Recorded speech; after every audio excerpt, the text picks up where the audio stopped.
You are listening to the Overcome Pornography for Good podcast, episode 125, Belief Plan.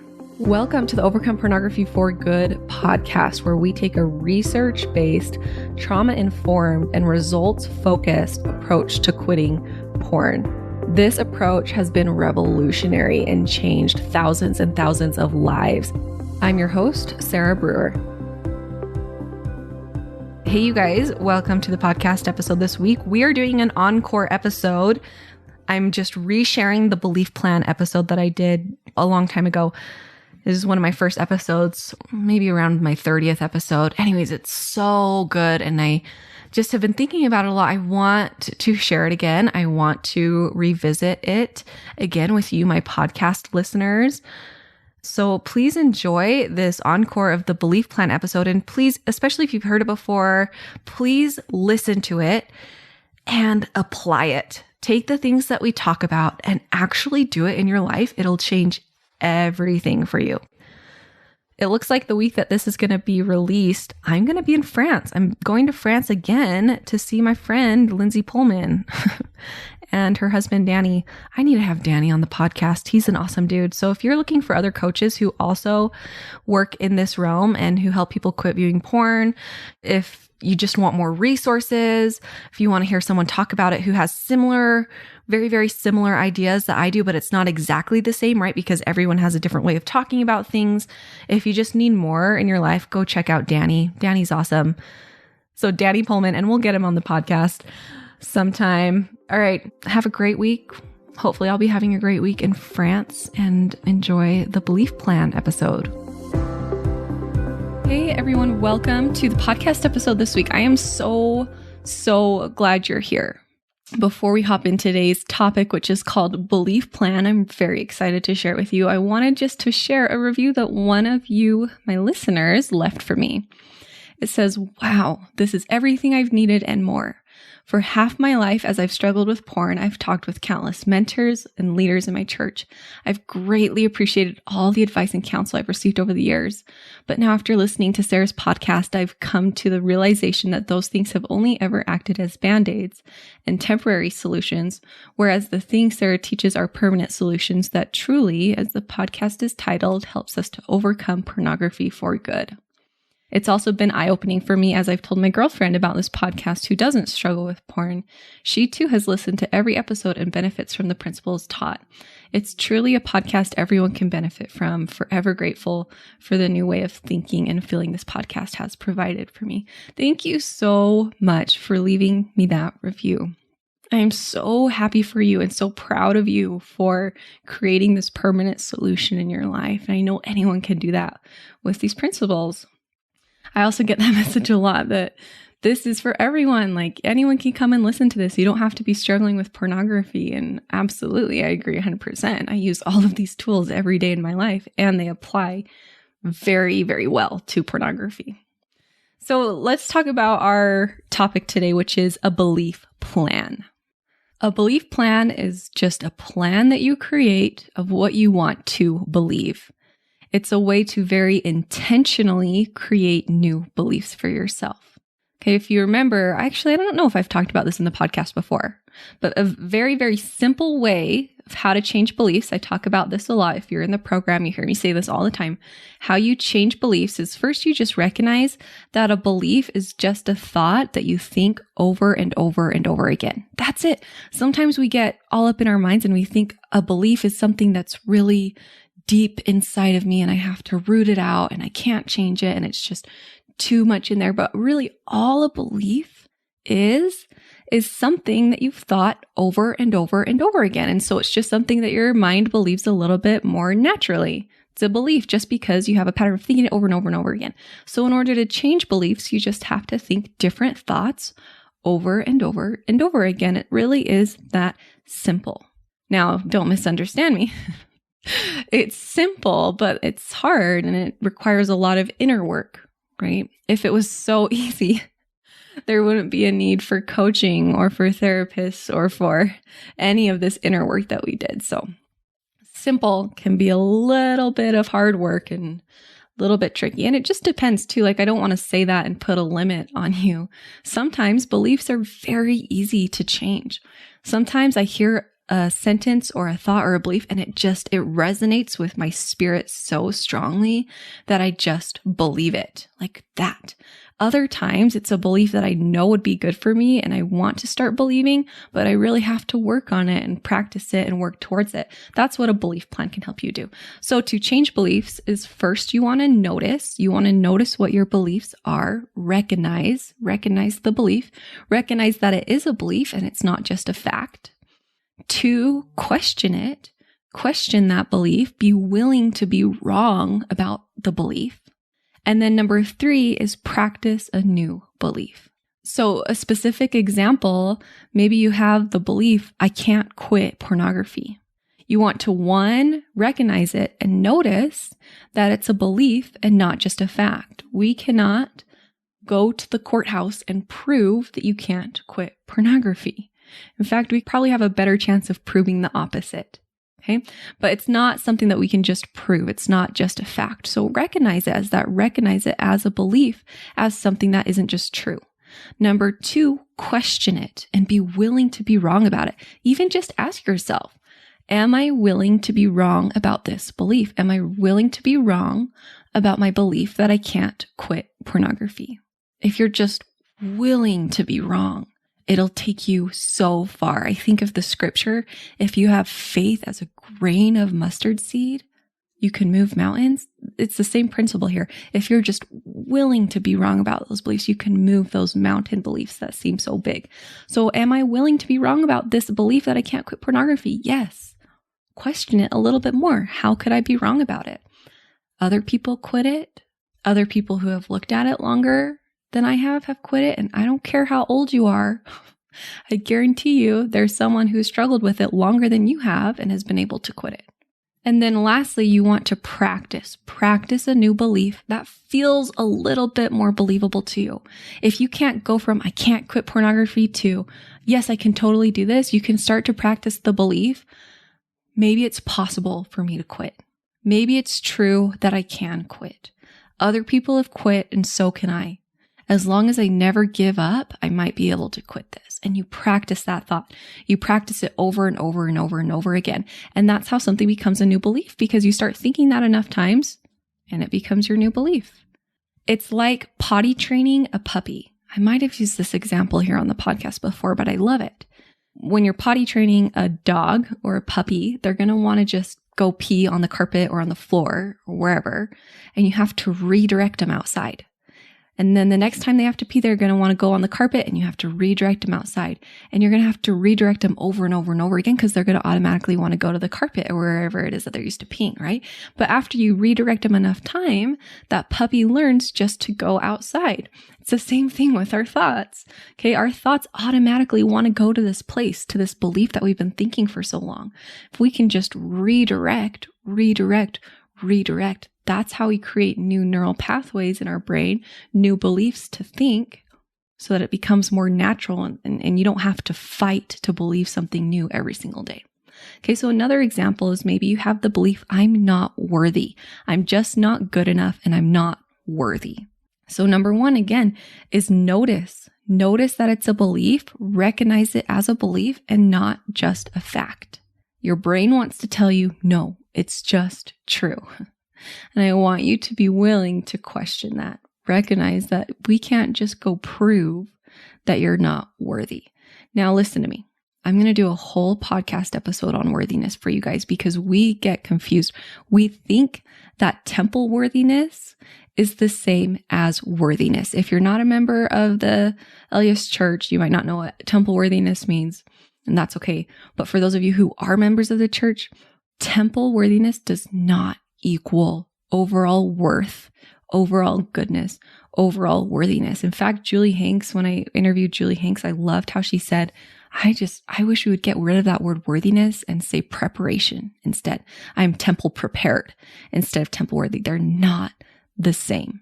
Okay. So that might be a belief that you have is if I'm not temple worthy, I'm not as worthy as I could be as a person. It's just not true. So notice that that's a belief, not just a fact. Number 2, be willing to be wrong about it and be willing to question it. Maybe I'm wrong. Maybe I'm wrong that I'm not worthy.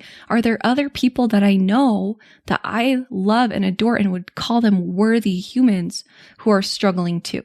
Who are maybe struggling with the same thing that I am, or maybe struggling with something that in my mind I would consider worse.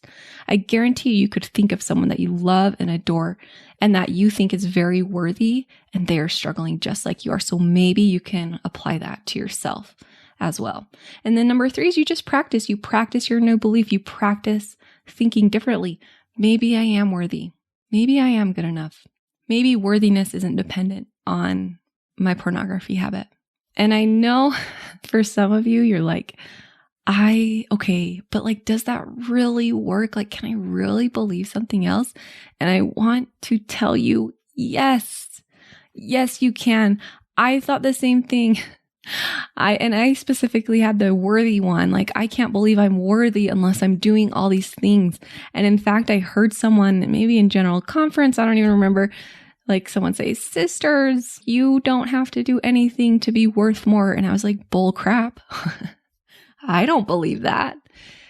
But then I was willing to be wrong about it. And I was willing to look at the world with a different perspective, with the perspective that I am worthy, with the perspective that everyone around me is worthy. And it changed everything. Okay. And I want you to remember that our beliefs determine what we do in our lives, and our beliefs determine how our lives turn out. Okay. So for example, I have clients who will quit pornography, not want pornography, be done with it, but then a couple weeks later start viewing pornography again. And this is because they haven't changed their inner beliefs about themselves. They've learned the urge work. They've learned how to stop buffering. They've learned how to feel their emotions. They've done all that good work, and then they just haven't changed their beliefs about themselves. So they still see themselves as someone who struggles with pornography. And if you believe about yourself that you're someone who struggles with pornography, you will create that reality for you. I see that happen in my clients all the time. Another example is people who work out, but they don't see themselves as someone who works out or who is good at working out or who has a pattern of that. They usually aren't able, and I'm speaking from experience, they're not able to work out for longer than just a couple of weeks because it's so incongruent with what they believe about themselves. But as they start to believe and see themselves as someone who prioritizes working out, they start to create that life. Another example is money. This is so common with money.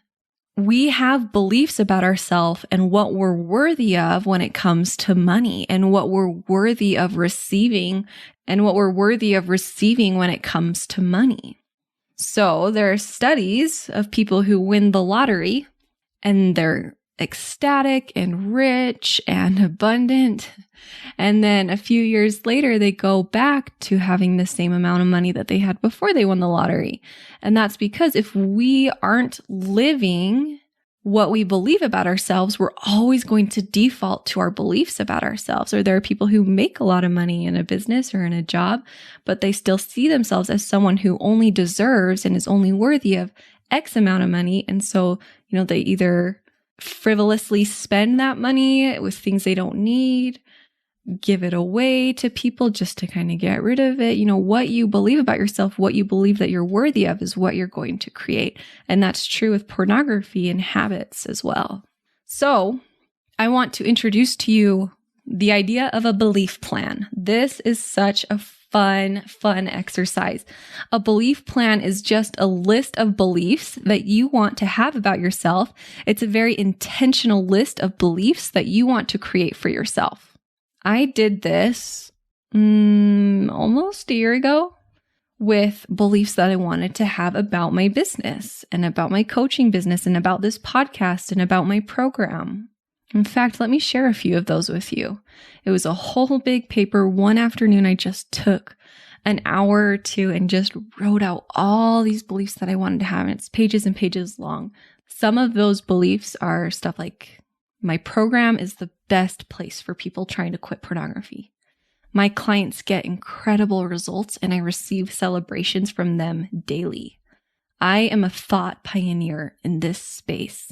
No one can help these people like I can. A lot of thoughts like that. And I'll tell you, I put in my calendar to write out that belief plan, and then I put in my calendar, look at it 6 months later. And I looked at it 6 months later when it showed up in my calendar recently. And I was just blown away at how those beliefs really came into my existence and how I truly, truly believe those things. It's not like something I have to work towards believing. It's just something that comes naturally to me. And I'm like, yes, that is true. My program is the best place for people to quit porn. And I tell people that all the time. I'm like, you will not find a program like this that gives you this much help for this price. And you will not find a program like this that gives you the quality of help that we give you here.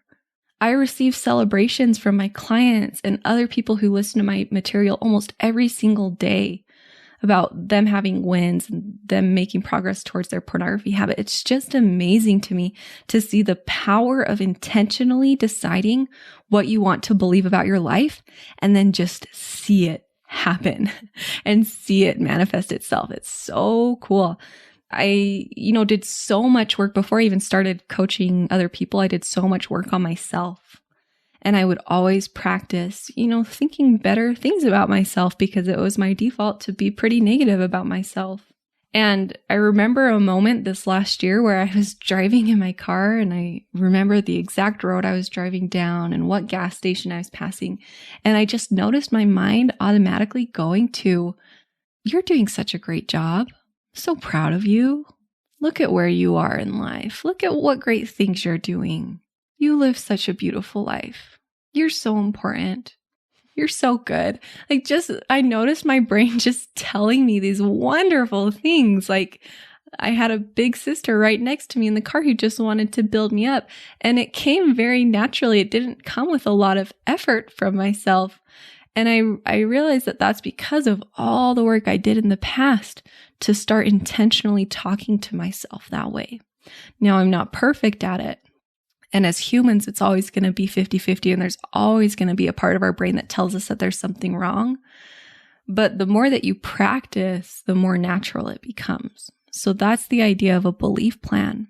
Now I have a new belief plan that I need for other areas of my life that I want to work on. So I want you to do a belief plan for quitting pornography. I want you to take out a piece of paper and a pencil or just pull out, I like to do it on my computer, and just ask yourself, what beliefs do I need to have to make quitting porn a reality for me? And then just write and intentionally set those beliefs. You can come back and practice them occasionally, or you can just kind of let them sit and put in a reminder for a month away to go look at them again.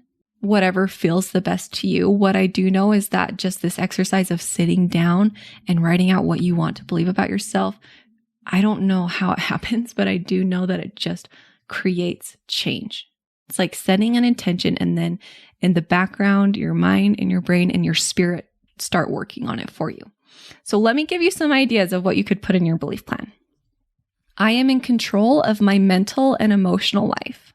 I can breathe through and feel any urge. I get better and better at feeling my urges every single day. God is on my side, and because of that, I can't fail. Failure is not having slip-ups. Failure is deciding to stop trying. I'm supposed to struggle with this. This is a trial. This is a trial in my life, and it's worthy of compassion and love, just like other trials. This next belief came from one of my clients. I asked him if I could use this when I was doing this podcast. He did a belief plan and he shared it with me. I love this. He says, the worst case scenario is the launch pad of future success. I love that. I can get comfortable with being uncomfortable. It is not all or nothing. Success comes from somewhere in the middle. I am in control of an all or nothing mindset. What I truly want, what I truly desire in life is what I am capable of achieving. Like, what if that was true? What if you asked yourself, what do I really want? Like when I stop and think about what I want for my life, what if all that desire was was assigned to you, that it's something that you're capable of having. I really believe that. I have everything I need to quit porn, or I can find everything that I need to quit porn. The answer is out there and I can find it easily. My overall worthiness is not dependent on my pornography habit. I can teach my brain how to think. It feels better to feel my feelings than it feels to buffer with pornography. This is a space a lot of you are in. You're like, I don't know if I just want to go feel my feelings. I'm afraid to quit porn because I don't want to feel my feelings, because you think that it's going to be worse to feel your feelings than it's going to be to buffer with pornography. I want you to try on this new belief that it's easier and it feels better to feel your feelings than it is to buffer with pornography. Quitting porn gets easier every day, and I have more power over this than I currently believe. Okay, there's some ideas for you guys. As you go through this exercise, I would love to hear about your belief plans and see them. So feel free to email them to me at contact@sarahbrewer.com or send me a message on Instagram and let me know about your belief plan. All right, you guys, I love you so much. I hope you have a great week. Keep up the good work, and we'll talk to you later. Bye-bye. I want to invite you to come and listen to my free class, How to Overcome Pornography for Good Without Using Willpower. We talk about how to stop giving into urges without pure willpower or relying on phone filters so that you can actually stop wanting pornography. We talk about how to stop giving up after a few weeks or months, and spoiler alert, the answer isn't have more willpower. And then lastly, we talk about how to make a life without porn easily sustainable and permanent. If you're trying to quit porn, this class is a game changer. So you can go and sign up at sarahbrewer.com/masterclass, and it is totally free.